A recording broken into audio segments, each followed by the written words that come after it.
Fala galera, beleza? Estamos aqui para mais um vídeo de quarentena, né? Já faz um tempo já os nossos vídeos e cada vez mais a gente vai trazendo assuntos novos. E hoje eu estava a fim de falar um pouquinho sobre filosofia, sociologia também, né? Voltar a falar de filosofia e sociologia. No último vídeo nós falamos de literatura de Machado de Assis. E eu acho que hoje aqui no Brasil é uma sexta-feira santa, né?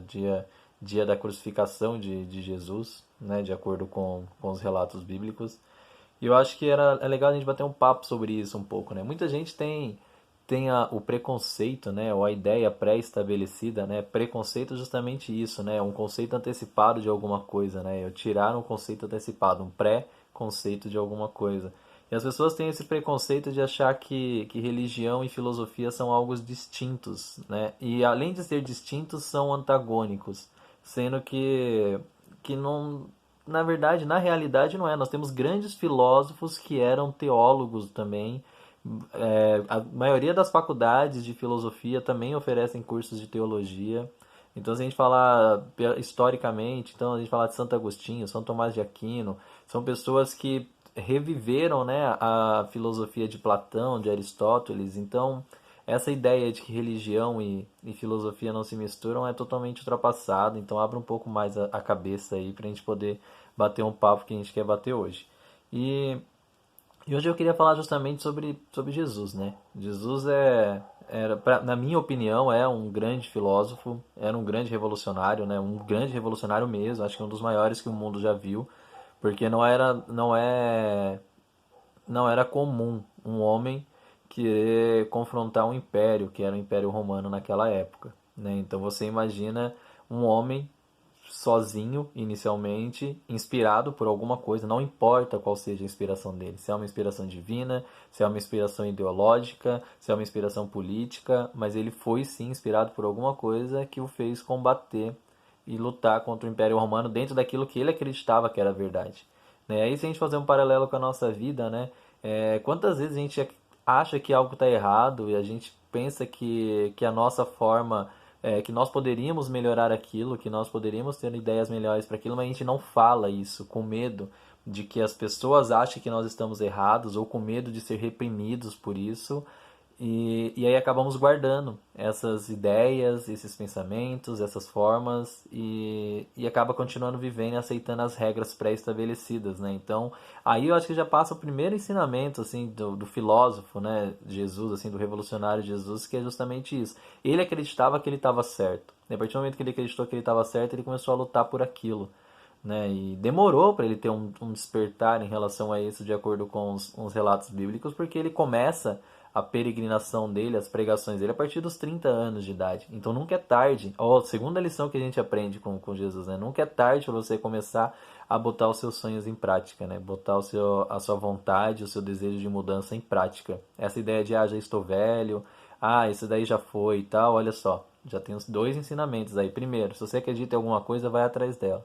Segundo, se você acredita em alguma coisa e tem um ideal, não importa qual seja a sua idade, você vai conseguir fazer essa mudança. Depende de você querer fazer essa mudança. Né? Então, olha só como a gente aprende muito.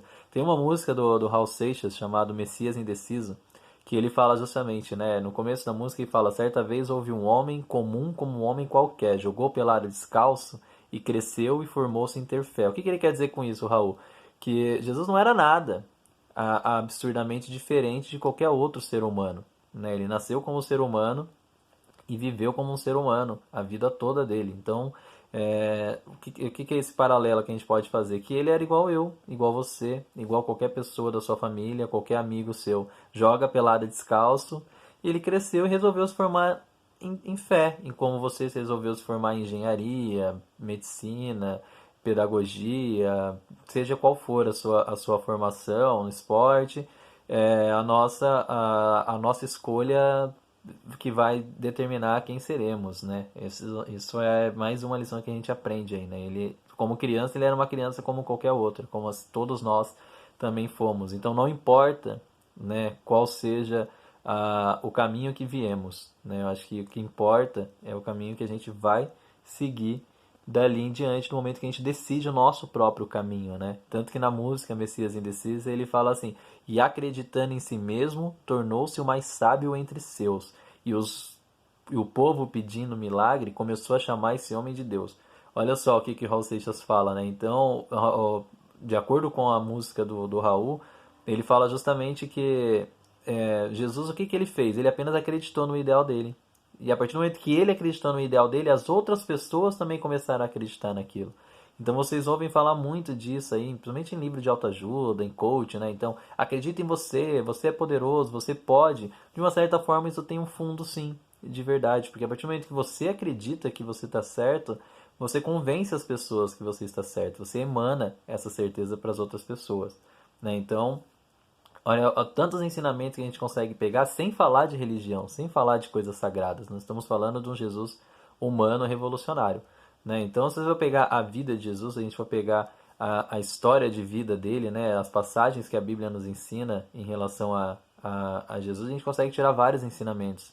Tem uma passagem que eu acho sensacional, que é quando ele entra na cidade e uma prostituta toca, né, no manto dele, assim, e aí ele para, né, e fala assim, alguém me tocou.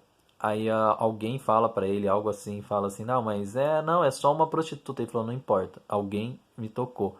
Então olha só que lição que a gente pode tirar disso, que louco, né? Então, às vezes aquele que você menos dá valor, aquele que você menos acredita que possa fazer alguma coisa, é justamente a pessoa que está precisando ouvir o que você tem para falar, né? Às vezes você tem uma ideia aí enclausulada, né, na sua cabeça, assim, né, ainda dentro da cápsula da sua cabeça, e, e você não coloca para fora, sendo que talvez se você colocar essa ideia para fora, pessoas estão precisando ouvir justamente essa sua ideia, pessoas estão precisando ouvir justamente essa sua palavra de positividade, né, de ideias novas, de mudança, ainda mais nesse momento que nós estamos vivendo agora, de tantas notícias ruins, né? Toda hora, atualizações de números de mortos, é um negócio absurdo, né? Então você fica esperando a atualização do número de mortos. Olha só quantas notícias negativas a gente recebe todo dia, todo dia, todo dia.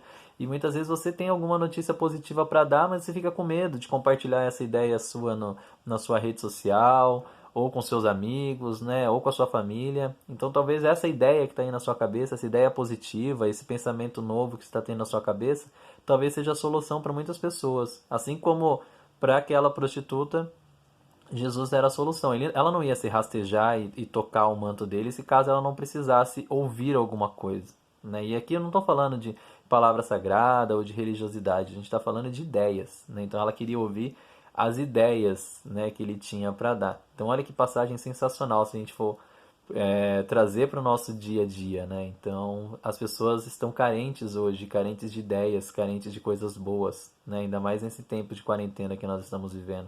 Então siga esse exemplo, né? Então se você tem uma ideia, vai atrás dela, não importa quanto difícil seja, não importa de onde você veio também, não importa se você nasceu numa manjedoura ou se você nasceu numa mansão, né? Você é capaz de fazer a mudança, porque quem escolhe a mudança é você mesmo. Então acredite naquilo que você realmente realmente tem como certeza e vai fundo. Esse é o caminho, né? Esse é como tem algumas passagens de Jesus que fala, né, eu sou o caminho, a verdade e a vida, e não necessariamente que ele fala assim, ó, eu sou o máximo, você tem que me seguir, mas é porque ele fala assim, porque eu acredito naquilo que eu tô falando. Então por isso que eu sou uma verdade, porque eu acredito naquilo que eu tô falando. A partir do momento que você acredita naquilo, você realmente pode fazer mudanças absurdas. Vou fazer um paralelo aqui totalmente absurdo, né? Muita gente pode não gostar, mas vou fazer um paralelo com o ministro da propaganda do Adolf Hitler, chamado Joseph Goebbels, que ele fala justamente assim, né? Uma mentira dita várias vezes acaba se tornando uma verdade, né? Então, olha só, se você acredita mesmo naquilo que você está falando e você repete, repete, repete, repete, repete, uma hora aquilo se torna verdade. Essa é a máxima hoje da mídia no geral, dos políticos no geral, né, da propaganda no geral, né? Então a Coca-Cola é mais gostosa, então beba Coca-Cola porque a Coca-Cola é mais gostosa. E você vai botando na cabeça, de repente você associa que a Coca-Cola realmente é mais gostosa, sendo que talvez não foi uma percepção sua, foi uma percepção que colocaram na sua cabeça. Então a gente trouxer isso pro lado positivo também é a mesma coisa. Se você tem uma ideia e você prega essa ideia, as pessoas vão seguir aquilo que você está pregando e vão te acompanhar.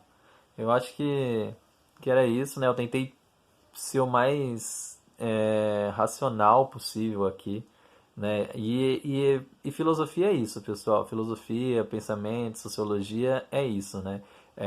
Nos oferecem as coisas, nós não somos obrigados a aceitar as coisas que nos são oferecidas, né? Então, o Chico Buarque tem uma música que ele fala, né? Pai, afaste de mim esse cálice de vinho tinto de sangue. Ou seja, o cálice estava sendo oferecido para ele, mas ele não quis. O conhecimento é oferecido para você, você aceita se você quiser ou não. Né? A religião é oferecida para você, você aceita se você quiser ou não.